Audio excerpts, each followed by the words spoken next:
अच्युतं केशवं कृष्णदामोदरं रामनारायणं जानकीवल्लभं रामनारायणं जानकीवल्लभम। श्री रामचंद्राय नमः। आज के वीडियो में हम पौष मास महात्म्य का कथा अध्याय 7 आपके सामने प्रस्तुत करने जा रहे हैं। उम्मीद करती हूँ कथा का पूरा फल लेने के लिए आप कथा को शुरू से लेकर अंत तक जरूर श्रवण करेंगे। जय श्री राम। पराय धन और पराई स्त्री पर मन चलाने वाले दुष्ट, चोर और जुआरी बहुत बढ़ गए। लोग माता पिता और देवताओं को नहीं मानते थे और साधुओं की सेवा करना तो दूर रहा, उल्टे उनसे सेवा करवाते थे। श्री शिव जी कहते हैं कि हे भवानी, जिनके ऐसे आचरण है उन सब प्राणियों को राक्षस ही समझना चाहिए। इस प्रकार धर्म के प्रति लोगों की अतिशय ग्लानि, अरुचि, अनास्था देखकर पृथ्वी अत्यंत भयभीत एवं व्याकुल हो गई। वे सोचने लगी कि पर्वतों, नदियों और समुद्रों का बोझ मुझे इतना भारी नहीं जान पड़ता जितना भारी मुझे एक परदोही लगता है। पृथ्वी सारे धर्मों को विपरीत देख रही है, पर रावण से भयभीत हुई वे कुछ बोल नहीं सकती। अंत में हृदय में सोच विचार कर गो का रूप धारण कर धरती वहां गई जहां सब देवता और मुनि छिपे हुए थे। पृथ्वी ने रोकर उनको अपना दुख सुनाया, पर किसी ने उस कुछ काम न बना। तब देवता, मुनि और गंधर्व सब मिलकर ब्रह्मा जी के लोक सत्य लोक को गए। भय और शोक से अत्यंत व्याकुल बेचारी पृथ्वी भी गो का शरीर धारण किया उनके साथ थी। ब्रह्मा जी सब जान गए। उन्होंने मन में अनुमान किया कि इसमें मेरा कुछ भी वश नहीं चलने का। तब उन्होंने पृथ्वी से कहा कि जिसकी तू दासी है वही अविनाशी हमारा और तुम्हारा दोनों का सहायक है। ब्रह्मा जी ने कहा, हे धरती, मन में धीरज धारण करके श्री हरि के चरणों का स्मरण करो। प्रभु अपने दासों की पीड़ा को जानते हैं, ये तुम्हारी कठिन विपत्ति का नाश करेंगे। सब देवता बैठकर विचार करने लगे कि प्रभु को कहाँ पाएं ताकि उनके सामने पुकार कर सके। कोई वैकुंठपुरी जाने को कहता था तो कोई कहता था कि वही प्रभु क्षीर समुद्र में निवास करते हैं। जिसके हृदय में जैसी भक्ति और प्रीति होती है, प्रभु वहाँ उसके लिए सदा उसी रीति से प्रकट होते हैं। हे पार्वती, उस समाज में मैं भी था। अवसर पाकर मैंने एक बात कही, मैं तो ये जानता हूँ कि भगवान सब जगह समान रूप से व्यापक हैं। प्रेम से वे प्रकट हो जाते हैं। देश, काल, दिशा, विदिशा में बताओ ऐसी जगह कहाँ है जहाँ प्रभु ना हो। वे चराचर में होते हुए ही सबसे रहत हैं और विरक्त हैं। उनकी कहीं आसक्ति नहीं है। वे प्रेम से प्रकट होते हैं जैसे अग्नि। मेरी बात सबको प्रिय लगी। ब्रह्मा जी ने साधु साधु कहकर बड़ाई की। मेरी बात सुनकर ब्रह्मा जी के मन में बड़ा हर्ष हुआ। उनका तन पुलकित हो गया और नेत्रों से प्रेम के आंसू बहने लगे। तब वे धीर बुद्धि ब्रह्मा जी सावधान होकर हाथ जोड़कर स्तुति करने लगे। हे देवताओं के स्वामी, सेवकों को सुख देने वाले, शरणागत की रक्षा करने वाले भगवान, आपकी जय हो, आपकी जय हो।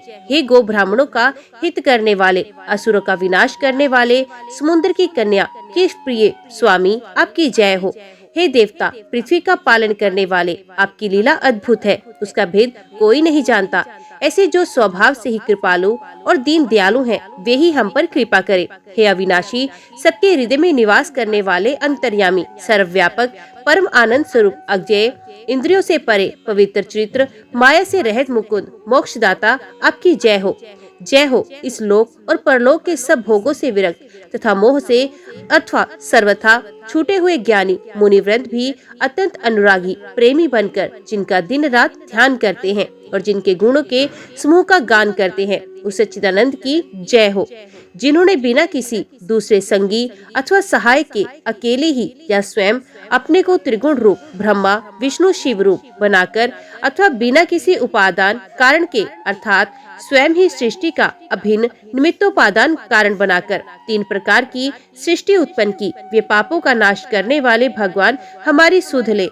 हम न भक्ति जानते हैं न पूजा, जो संसार के जन्म मृत्यु के भय का नाश करने वाले, मुनियों के मन को आनंद देने वाले और विपत्तियों के समूह को नष्ट करने वाले हैं। हम सब देवताओं के समूह मन, वचन और क्रम से चतुराई करने की बांध छोड़कर उन भगवान की शरण में आए हैं। सरस्वती, वेद शेष जी और संपूर्ण ऋषि कोई भी जिनको नहीं जानते, जिन्हें दीन प्रिय है, ऐसा वेद पुकार कर कहते हैं, वही श्री भगवान हम पर दया करे। हे संसार रूपी समुद्र के मथने के लिए मंद्राचल रूप सब प्रकार से सुंदर गुणों के धाम और सुखों की राशिनाथ, आपके चरण कमलों में मुनि, सिद्ध और सारे देवता भय से अत्यंत व्याकुल होकर नमस्कार करते हैं। देवता और पृथ्वी को भयभीत जानकर और उनके स्नेह युक्त वचन सुनकर शोक और संदेह को हरने वाली गंभीर आकाशवाणी हुई। हे मुनि, सिद्ध और देवताओं के स्वामियों, डरो मत, तुम्हारे लिए मैं मनुष्य का रूप धारण करूंगा और उदार पवित्र सूर्य वंश में अंशों सहित मनुष्य का अवतार लूंगा। कश्यप और अदिति ने बड़ा भारी तप किया था, मैं पहले ही उनको वर दे चुका हूँ। वे ही दशरथ और कौशल्या के रूप में मनुष्यों के राजा होकर श्री अयोध्यापुरी में प्रकट हुए हैं। उन्हीं के घर जाकर मैं रघुकुल में श्रेष्ठ 4 भाइयों के रूप में अवतार लूंगा। नारद के सब वचन मैं सत्य करूंगा और अपनी पराशक्ति के सहित अवतार लूंगा। मैं पृथ्वी का सब भार उतार दूंगा। हे देववृंद, तू निर्भय हो जाओ। आकाश में ब्रह्म भगवान की वाणी को कान से सुनकर देवता तुरंत लौट गए। उनका हृदय शीतल हो गया। तब ब्रह्मा जी ने पृथ्वी को समझाया, वे भी निर्भय हुई और उसके जी में भरोसा सा आ गया। देवताओं को यही सिखाकर कि वानरों का शरीर धर धर कर तुम लोग पृथ्वी पर जाकर भगवान के चरणों की सेवा करो। ब्रह्मा जी अपने लोक को चले गए। सब देवता अपने अपने लोक को गए। पृथ्वी सहित सबके मन को शांति मिली। ब्रह्मा जी ने जो कुछ आज्ञा दी उससे देवता बहुत प्रसन्न हुए और उन्होंने वैसा करने में देर नहीं की। पृथ्वी पर उन्होंने वानर देह धारण की। उनमें अपार बल और प्रताप था। सभी शूरवीर थे। पर्वत, वृक्ष और नख ही उनके शस्त्र थे। वे धीर बुद्धि वाले वानर रूप देवता भगवान के आने की राह देखने लगे। वे वानर पर्वतों और जंगलों में जहाँ तहाँ अपनी अपनी सुंदर सेना बनाकर भरपूर छा गए। ये सब सुंदर चरित्र मैंने कहा। अब वे चरित्र सुनो जिसे बीच में ही छोड़ दिया था। अवधपुरी में रघुकुल शिरोमणि दशरथ नाम के राजा हुए, जिनका नाम वेदों में विख्यात है। वे धर्म धुरंधर, गुणों के भंडार और ज्ञानी थे। उनके हृदय में शांग धनुष धारण करने वाले भगवान की भक्ति थी और उनकी बुद्धि भी उन्हीं में लगी रहती थी। उनकी कौशल्या आदि प्रिय रानियां सभी पवित्र आचरण वाली थी। ये बड़ी विनीत और पति के अनुकूल चलने वाली थी और श्री हरि के चरण कमलों में उनका दृढ़ प्रेम था। एक बार राजा के मन में बड़ी ग्लानि हुई कि मेरे कोई पुत्र नहीं है। राजा तुरंत ही गुरु घर गए और चरणों में प्रणाम कर बहुत विनय की। राजा ने अपना सारा दुख सुख गुरु को सुनाया। गुरु वशिष्ठ जी ने उन्हें बहुत प्रकार से समझाया और कहा, धीरज धरो, तुम्हारे 4 पुत्र होंगे जो तीनों लोकों में प्रसिद्ध और भक्तों को भय को हरने वाले होंगे। वशिष्ठ जी ने श्रृंगी ऋषि को बुलाया और उनसे शुभ पुत्र कामिष्टि का यज्ञ करवाया। मुनि के भक्ति सहित आहुतियां देने पर अग्निदेव हाथ में चरूर लिए प्रकट हुए और दशरथ से बोले, वशिष्ठ ने हृदय में जो कुछ विचारा था तुम्हारा वे सब काम सिद्ध हो गया। हे राजन, अब तुम जाकर इस प्यास को जिसको जैसा उचित हो वैसा भाग बनाकर बांट दो। तदंतर अग्निदेव सारी सभा को समझाकर अंतर ध्यान हो गए। राजा परमानंद में मगन हो गए। उन्होंने हृदय में हर्ष समाता नहीं था। उसी समय राजा ने अपनी प्यारी पत्नियों को बुलाया। कौशल्या आदि सब रानियां वहां चली आई। राजा ने पायस का आधा भाग कौशल्या को दिया और शेष आधे के 2 भाग किए। वे उनमें से एक भाग राजा ने केकई को दिया। शेष जो बचा रहा उसके फिर 2 भाग हुए और राजा ने उनको कौशल्या और केकई के हाथ पर रखकर अर्थात उनकी अनुमति लेकर और इस प्रकार उनका मन प्रसन्न करके सुमित्रा को दे दिया। इस प्रकार सब स्त्रियां गर्भवती हुई। वे हृदय में बहुत हर्षित हुई। उन्हें बड़ा सुख मिला। जिस दिन से श्रीहरि लीला से ही गर्भ में आए, सब लोगों में सुख और संपत्ति छा गई। शोभा, शील और तेज की खान बनी हुई सब रानियां महल में सुशोभित हुई। इस प्रकार कुछ समय सुखपूर्वक बीता और वे अवसर आ गया जिसमें प्रभु का प्रकट होना था। योग, लगन, ग्रह, वार और तिथि सभी अनुकूल हो गए। जड़ और चेतन सब हर्ष से भर गए, क्योंकि श्री राम का जन्म सुख का मूल है। पवित्र चैत्र का महीना था। नवमी तिथि थी। शुक्ल पक्ष और भगवान का प्रिय अभिजीत मुहूर्त था। दोपहर का समय था। न बहुत सर्दी थी, न ही बहुत गर्मी। जो पवित्र समय सब लोगों को शांति देने वाला था। शीतल, मंद और सुगंधित पवन बह रही थी। देवता हर्षित थे और संतों के मन में बड़ा ही चौव था। वन फूले हुए थे, पर्वतों के समूह मणियों से जगमगा रहे थे और सारी नदियां अमृत की धारा बहा रही थी। जब ब्रह्मा जी ने भी भगवान के प्रकट होने का अवसर जाना, तब उनके समेत सारे देवता विमान सजा सजा कर चले। निर्मल आकाश देवताओं के समूहों से भर गया। गंधर्वों के दल गुणों का गान करने लगे और सुंदर अंकिलियों से सजा सजाकर पुष्प बरसाने लगे। आकाश में घमाघम नगाड़े बजने लगे। नाग, मुनि और देवता स्तुति करने लगे और बहुत प्रकार से अपनी अपनी सेवा उपहार भेंट करने लगे। देवताओं के समूह विनती करके अपने अपने लोक में जा पहुँचे। समस्त लोकों को शांति देने वाले जगदाधार प्रभु प्रकट हुए। दीनों पर दया करने वाले कौशल्या जी के हितकाली कृपालु प्रभु प्रकट हुए। मुनियों के मन को हरने वाले उनके अद्भुत रूप का विचार करके माता हर्ष से भर गई। नेत्रों को आनंद देने वाले मेघ के समान श्याम शरीर था। 4 भुजाओं में अपने खास आयुध धारण किए हुए थे। दिव्याभूषण और वनमाला पहने हुए थे। बड़े बड़े नेत्र थे। इस प्रकार शोभा के समुद्र तथा खर राक्षस को मारने वाले भगवान प्रकट हुए। दोनों हाथ जोड़कर माता कहने लगी, हे अनंत, मैं किस प्रकार तुम्हारी स्तुति करूं? वेद और पुराण तुमको माया, गुण और ज्ञान से परे और प्रमाण रहित बतलाते हैं।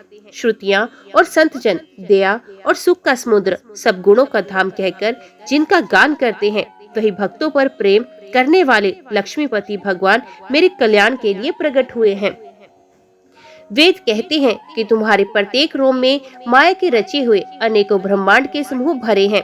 वे तुम मेरे गर्भ में रहे। इस हंसी की बात के सुनने पर धीर विवेकी पुरुषों की बुद्धि भी स्थिर नहीं रहती, विचलित हो जाती है।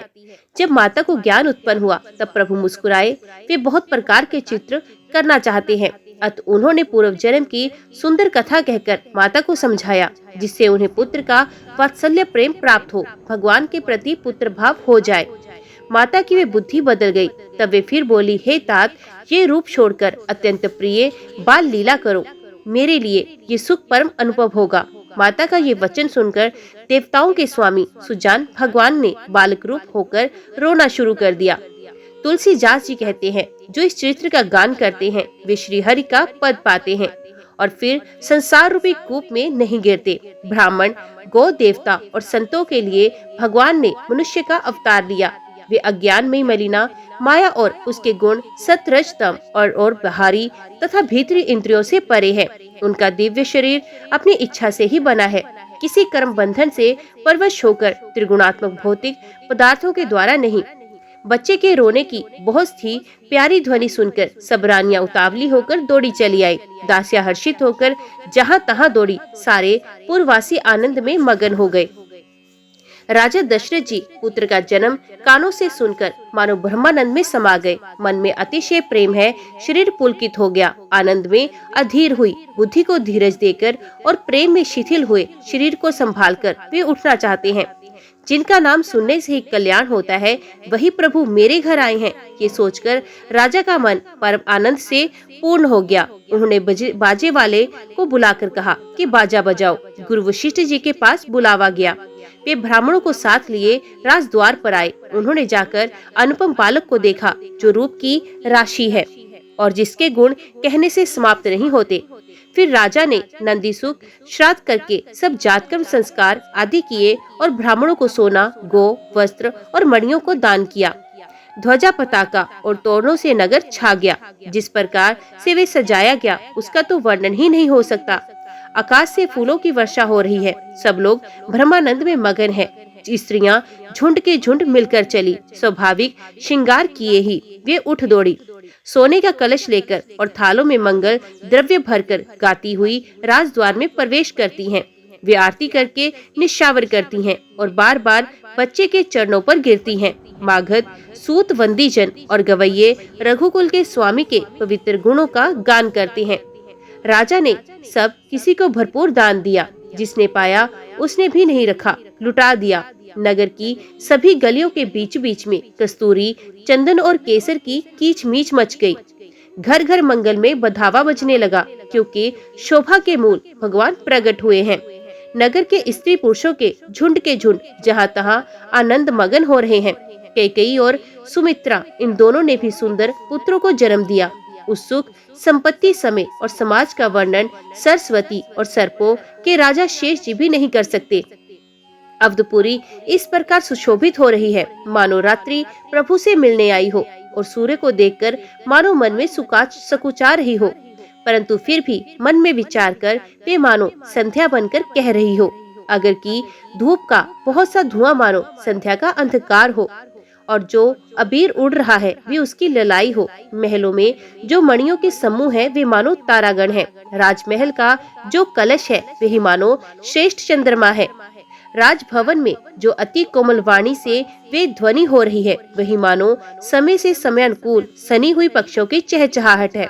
वे कौतुक देखकर सूर्य भी अपनी चाल भूल गए।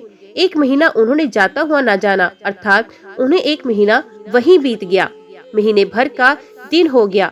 इस रहस्य को कोई नहीं जानता। सूर्य अपने रथ से वहीं रुक गए, फिर रात किस तरह होती ये रहस्य किसी ने नहीं जाना। सूर्य देव भगवान श्री राम जी का गुणगान करते हुए चले। ये महोत्सव देखकर देवता, मुनि और नाग अपने भाग्य की सराहना करते हुए अपने अपने घर चले गए।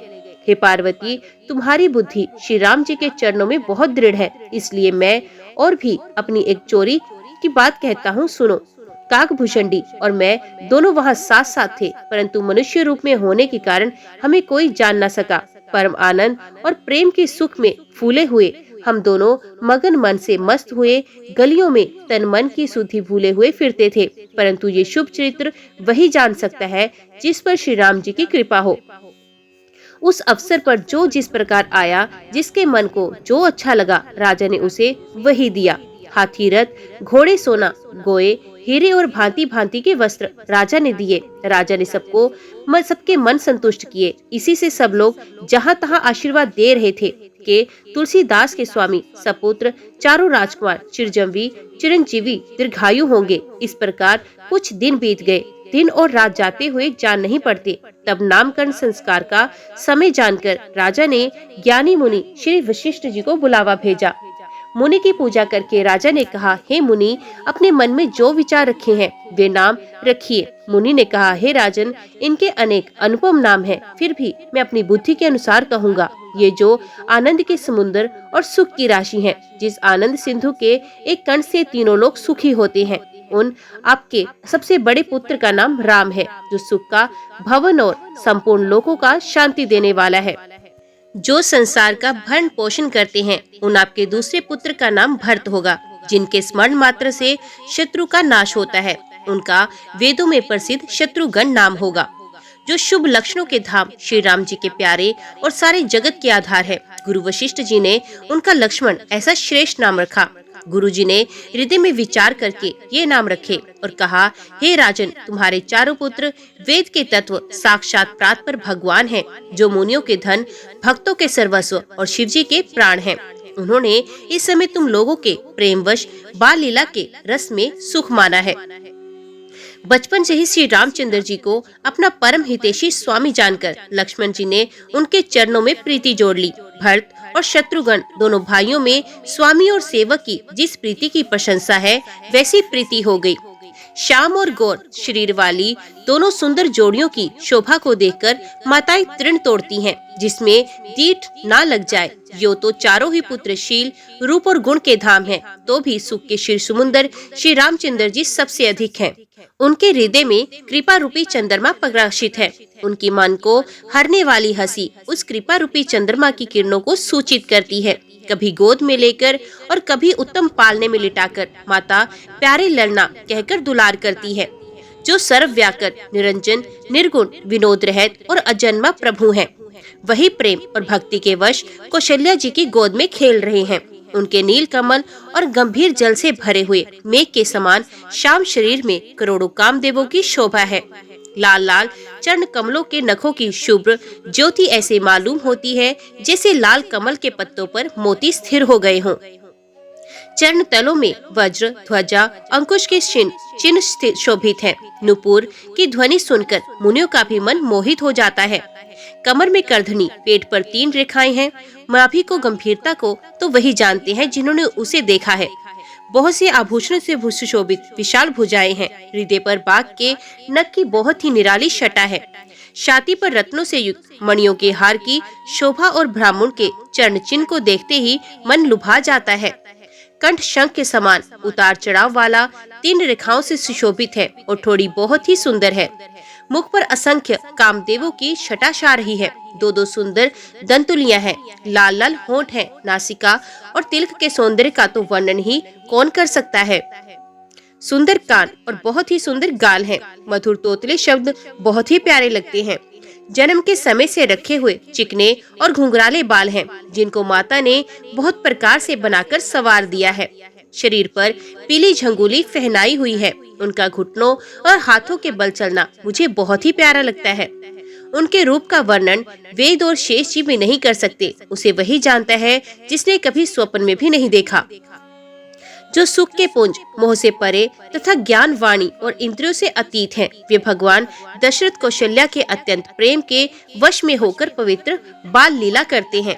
इस प्रकार संपूर्ण जगत के माता पिता श्री राम जी अवधपुरी के निवासियों को सुख देते हैं, जिन्होंने श्री रामचंद्र जी के चरणों में प्रीति जोड़ी है। हे भवानी, उनकी ये प्रत्यक्ष गति है कि भगवान उनके प्रेम वश बाल लीला करके उन्हें आनंद दे रहे हैं। श्री रघुनाथ जी विमुख रहकर मनुष्य चाहे करोड़ों उपाय करे, परंतु उसका संसार बंधन कौन छुड़ा सकता है। जिसने सब चराचर जीवों को अपने वश में कर रखा है, वे माया भी प्रभु से भय खाती है। भगवान उस माया का भों के इशारे पर नचाते हैं। ऐसे प्रभु को छोड़कर कहो और किसका भजन किया जाए। मन, वचन और कर्म से चतुराई छोड़कर भजते ही श्री रघुनाथ जी कृपा करेंगे। इस प्रकार से प्रभु श्री रामचंद्र जी बाल क्रीड़ा की और समस्त नगरवासियों को सुख दिया। कौशल्या जी कभी उन्हें गोद में लेकर हिलाती और कभी पालने में लिटाकर झुलाती थी। प्रेम में मगर कौशल्या जी रात और दिन का बीतना नहीं जानती थी।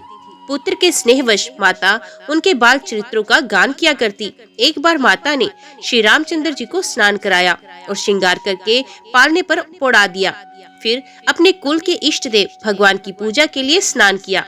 पूजा करके नैवेद्य चढ़ाया और स्वयं वहां गई जहां रसोई बनाई गई थी। फिर माता वहीं पूजा के स्थान में लौट आई और वहां आने पर पुत्र को इष्ट देव भगवान के लिए चढ़ाई हुई नैवेद्य का भोजन करते देखा। माता भयभीत होकर पालने में सोया था, यहाँ किसने लाकर बिठा दिया। इस बात से डरकर पुत्र के पास गई तो वहाँ बालक को सोया हुआ देखा। फिर पूजा स्थान में लौटकर देखा कि वही पुत्र वहाँ भोजन कर रहा है। उनके हृदय में कंप होने लगा और मन को धीरज नहीं हो रहा था। ये सोचने लगी, यहाँ और वहाँ मैंने 2 बालक देखे, ये मेरी बुद्धि का भ्रम है या और कोई विशेष कारण है। प्रभु श्री रामचंद्र जी ने माता को घबराई हुई देखकर मधुर मुस्कान से हंस दिया। फिर उन्होंने माता को अपना अखंड अद्भुत रूप दिखाया, जिसके एक एक रोम में करोड़ों ब्रह्मांड लगे हुए हैं।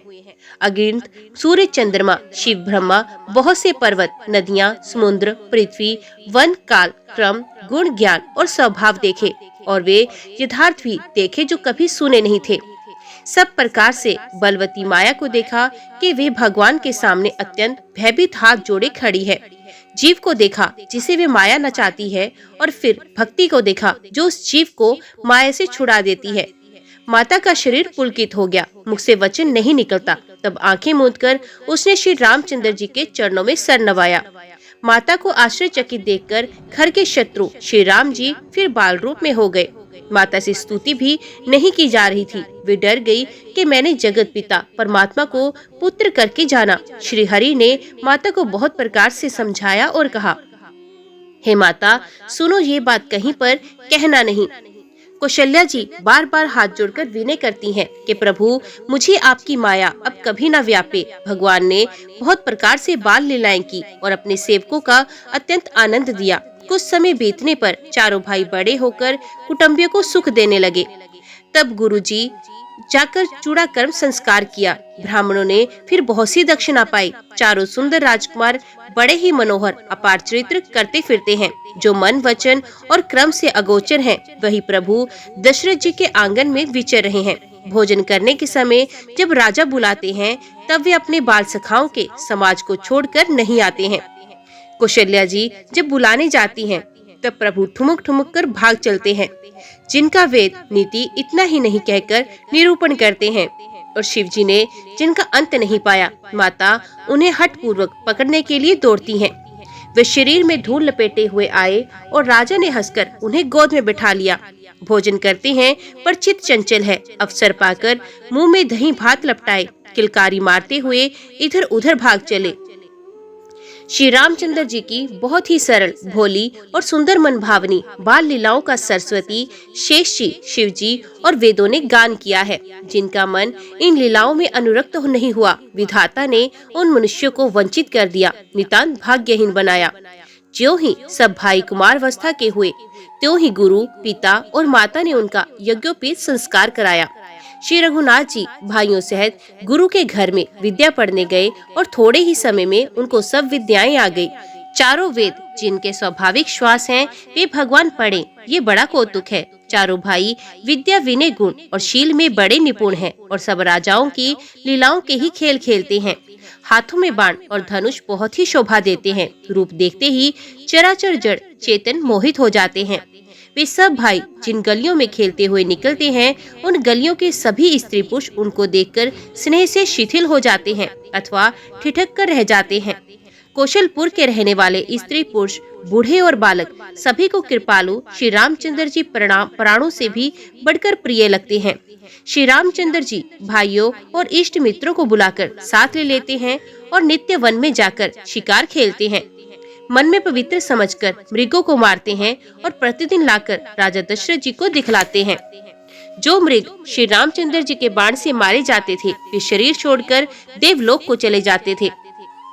श्री रामचंद्र जी अपने छोटे भाइयों और सखाओं के साथ भोजन करते हैं और माता पिता की आज्ञा का पालन करते हैं। जिस प्रकार नगर के लोग सुखी हो, कृपा निधान श्री रामचंद्र जी वही संयोग, वही लीला करते हैं। वे मन लगाकर वेद पुराण सुनते हैं और फिर स्वयं छोटे भाइयों को समझाकर कहते हैं। श्री रघुनाथ जी प्रातः काल उठकर माता पिता और गुरु को मस्तक नवाते हैं और आज्ञा लेकर नगर का काम करते हैं।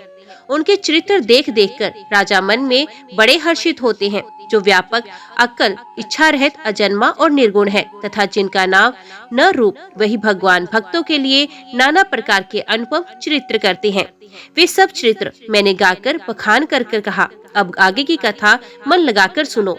ज्ञानी महामुनि विश्वामित्र जी वन में शुभ आश्रम, पवित्र स्थान जानकर बसते हैं, जहाँ वे मुनि जप, यज्ञ और योग करते थे, परंतु मारीच और सुबाहु से बहुत डरते थे। यज्ञ देखते ही राक्षस दौड़ पड़ते थे और उपद्रव मचाते थे, जिससे मुनि बहुत दुखी हो जाते थे। गाधी के पुत्र विश्वामित्र जी के मन में चिंता छा गई कि वह पापी राक्षस भगवान के मारे बिना नहीं मरेंगे। तब श्रेष्ठ मुनि ने मन में विचार किया कि प्रभु ने पृथ्वी का भार उतारने के लिए अवतार लिया है, इसी बहाने जाकर मैं उनके चरणों का दर्शन करूं और विनती करके दोनों भाइयों को ले आऊं।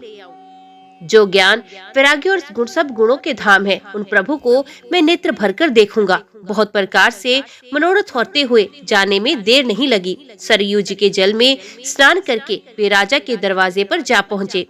राजा ने जब मुनि का आना सुना, तब वे ब्राह्मणों के समाज को साथ लेकर मिलने गए और दंडवत करके मुनि का सम्मान करते हुए उन्हें लाकर अपने आसन पर बैठाया। चरणों को धोकर बहुत पूजा की और कहा, मेरे समान धन्य आज दूसरा कोई नहीं है। फिर अनेक प्रकार के भोजन करवाए, जिससे श्रेष्ठ मुनि ने अपने हृदय में बहुत ही हर्ष प्राप्त किया। फिर राजा ने चारों पुत्र को मुनि के चरणों पर डाल दिया। उन्होंने प्रणाम कराया। श्री रामचंद्र जी को देखकर मुनि अपनी देह की सुधि भूल गए।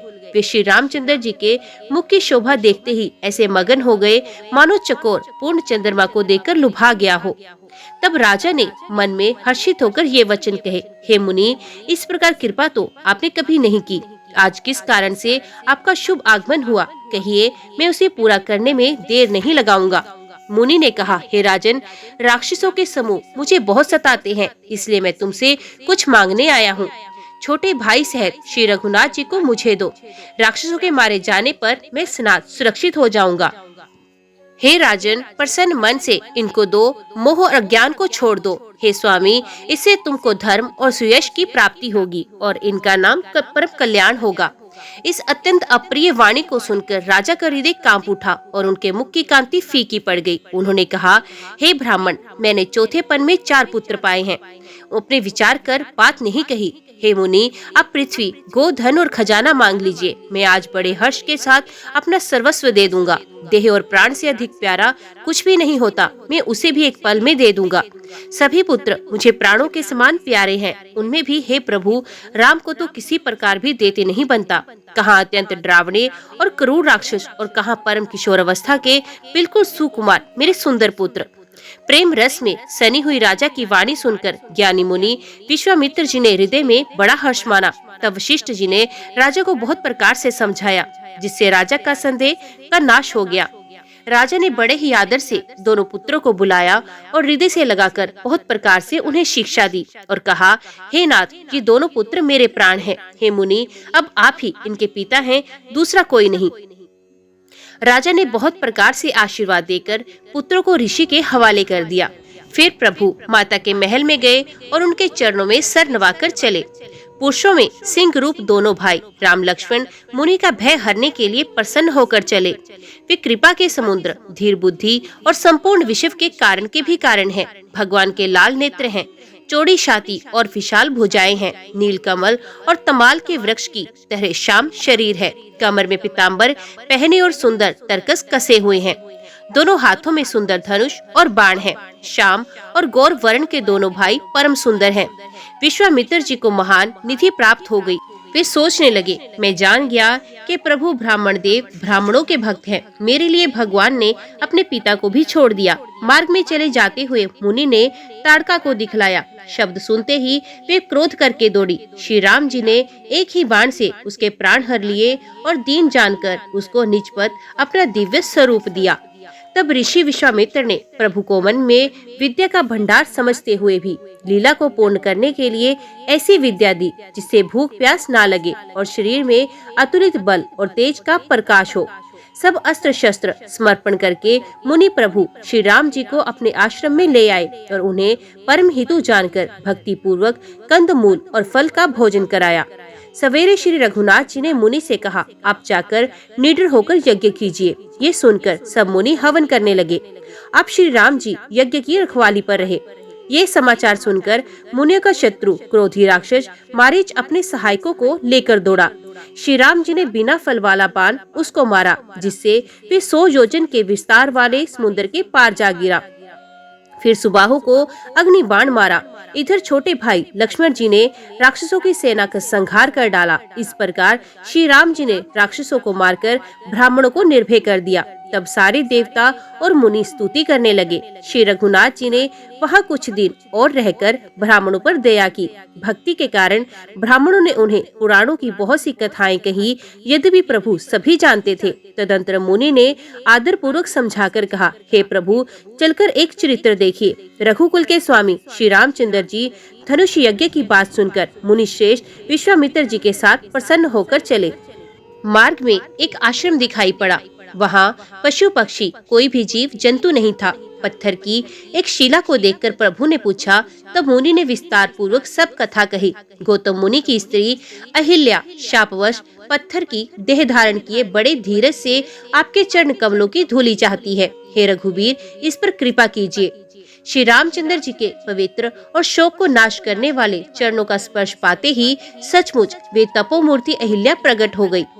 भक्तों को सुख देने वाले श्री रघुनाथ जी को देखकर वे हाथ जोड़कर सामने खड़ी रह गई। अत्यंत प्रेम के कारण वे अधीर हो गई। उसका शरीर पुलकित हो उठा। मुख से वचन कहने में नहीं आ रहे थे। वे अत्यंत बड़भागिनी अहिल्या प्रभु के चरणों में लिपट गई और उसके दोनों नेत्रों से जल, प्रेम और आनंद के आंसुओं की धारा बहने लगी। फिर उसने मन में धीरज धरकर प्रभु को पहचाना और श्री रघुनाथ जी की कृपा से भक्ति प्राप्त की। तब अत्यंत निर्मल वाणी से उसने इस प्रकार स्तुति आरंभ की। हे ज्ञान से जानने योग्य श्री रघुनाथ जी, आपकी जय हो। मैं सहज ही अपवित्र स्त्री हूँ और हे प्रभु, आप जगत को पवित्र करने वाले, भक्तों को सुख देने वाले और रावण के शत्रु हैं। हे कमल नयन, हे संसार जन्म मृत्यु के भय से छुड़ाने वाले, मैं आपकी शरण में हूँ। मेरी रक्षा कीजिए, मेरी रक्षा कीजिए। मुनि ने जो मुझे शाप दिया सो बहुत ही अच्छा किया। मैं उसे अत्यंत अनुग्रह मानती हूँ कि जिसके कारण मैंने संसार में से छुड़ाने वाले श्री हरि आपको नेत्र भरकर देखा। इसी आपके दर्शन को शंकर जी सबसे बड़ा लाभ समझते हैं। हे प्रभु, मैं बुद्धि की बड़ी भोली हूँ। मेरी एक विनती है, हे नाथ, मैं और कोई वर नहीं मांगती, केवल यही चाहती हूँ कि मेरा मन रूपी भंवरा अपने आपके चरण कमल की रज के प्रेम रूपी रस का सदा पान करता रहे। जिन चरणों से परम पवित्र देव नदी गंगा जी प्रकट हुई, जिन्हें शिव जी ने सर पर धारण किया और जिन चरण कमलों को ब्रह्मा जी पूजते हैं, कृपालु हरि, आपने उन्हीं को मेरे सर पर रखा। इस प्रकार स्तुति करती हुई बार बार भगवान के चरणों में गिरकर जो मन को बहुत ही अच्छा लगा, उस वर को पाकर गौतम की स्त्री अहिल्या आनंद में भरी हुई पति लोक को चली गई। प्रभु श्री रामचंद्र जी ऐसे दीन बंधु और बिना ही कारण दया करने वाले हैं। तुलसीदास जी कहते हैं, हे शठ, हे मन, तू कपट जंजाल छोड़कर उन्हीं का भजन कर। जय श्री राम। आज की वीडियो में इतना ही। उम्मीद करती हूँ वीडियो आपको पसंद आई होगी। वीडियो पसंद आई हो तो वीडियो को लाइक और चैनल को सब्सक्राइब जरूर कीजिएगा। जय श्री राम लिखकर कमेंट बॉक्स में अपनी हाजिरी और अपने सुझाव देना ना भूलिएगा। तो मिलते हैं अगली कथा अगले अध्याय के साथ। तब तक के लिए देखते व सुनते रहिए। जय मां कंजक, जय माता दी।